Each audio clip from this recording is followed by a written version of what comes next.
വരുന്ന കാലഘട്ടത്തിൽ എനിക്ക് തോന്നുന്നു റെഡി ടു ഈറ്റ് ഫുഡ്സ്, തിന്നാൻ തയ്യാർ വിഭവങ്ങൾ ലഘു സംരംഭകർക്ക് ശോഭിക്കാവുന്ന ഏറ്റവും നല്ലൊരു മേഖലയായിരിക്കും. ബേക്കറി ഐറ്റംസ് വരാം, കോക്കനട്ട് ബേസ്ഡ് ഉൽപ്പന്നങ്ങൾ ഉണ്ടാവാം, അതുപോലെ തന്നെ കപ്പലണ്ടി മിഠായി പോലുള്ള കപ്പലണ്ടി മിഠായി, എള്ളുണ്ട എന്നൊക്കെ പറയുന്നത് വലിയ ബിസിനസ്സാണ്. അതിൻ്റെയൊക്കെ ഒരു അട്രാക്ഷൻ എന്ന് പറയുന്നത് അതിനൊക്കെ ഒരു 40% പ്രോഫിറ്റെങ്കിലും മിനിമം ഏൺ ചെയ്യാൻ പറ്റും. മുളപ്പിച്ച ധാന്യങ്ങളിൽ നിന്നും ഭക്ഷണ സാധനങ്ങൾ ഉണ്ടാക്കുന്നു, നല്ലൊരു ട്രെൻഡായിട്ട് വന്നുകൊണ്ടിരിക്കുക. റാഗിയുണ്ട്, അതുപോലെ പയറുണ്ട്, മുതിര,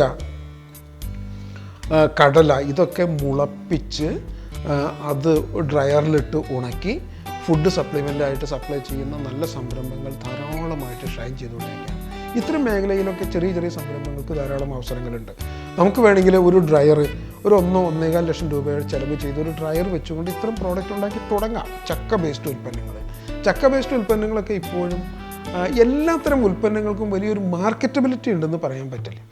ചക്ക ബേസ്ഡ് ഉൽപ്പന്നങ്ങളിലേക്ക് തിരിയുന്ന വ്യക്തി ആദ്യം ചെയ്യേണ്ടത് ഈ പ്രോഡക്റ്റുകൾ എവിടെ മാർക്കറ്റ് ചെയ്യും, ആര് വാങ്ങും, ഇതിൻ്റെ പണം തിരിച്ചു വരാനുള്ള എത്രമാത്രം ഫെസിലിറ്റി ഉണ്ട് എന്ന് ആഴത്തിൽ പഠിക്കുക എന്നുള്ളതാണ്. അങ്ങനെ പഠിച്ചിട്ട് ഏതൊക്കെ ഐറ്റത്തിന് അങ്ങനെ ഒരു സാധ്യതയുണ്ടോ അതിലേക്ക് ഇറങ്ങണം.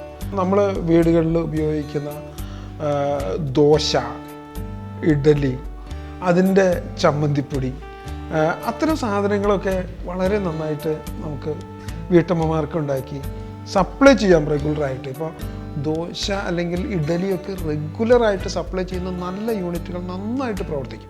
ഏറ്റവും നന്നായി ലാഭം കിട്ടുന്ന ഒരു ബിസിനസ് എന്ന് പറയുന്നത് ഉഴുന്നുവടയാണ്. ഏറ്റവും കുറച്ച് ക്വാണ്ടിറ്റിയിൽ ഉഴുന്നുവട ഉണ്ടാക്കി വിൽക്കാം. എന്താ ചെയ്യാനുള്ളത്? വളരെ സിമ്പിളായിട്ട് തന്നെ ഇത്തരം ചെറിയ രംഗത്തേക്ക് കടന്നു വരാം. ഞാൻ പറഞ്ഞാൽ ആ traditional food, ready to eat ഫുഡുകളെല്ലാം തന്നെ ഒരർത്ഥത്തിൽ അല്ലെങ്കിൽ മറ്റൊരർത്ഥത്തിൽ നമുക്ക് കൊണ്ടുവരാൻ പറ്റും.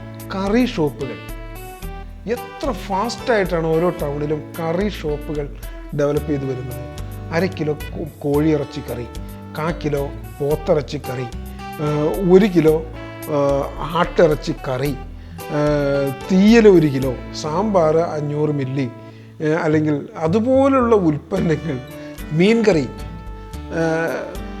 2 ലിറ്റർ മീൻ കറി, അല്ലെങ്കിൽ 2 പേർക്ക് കഴിക്കാവുന്ന 50 രൂപയുടെ മീൻ കറി, 1 രൂപയുടെ മീൻ കറി, ഇതുപോലുള്ള കറി ഷോപ്പുകൾക്ക് വലിയ സാധ്യതകളാണ് സമീപഭാവിയിൽ വരാൻ പോകുന്നത്.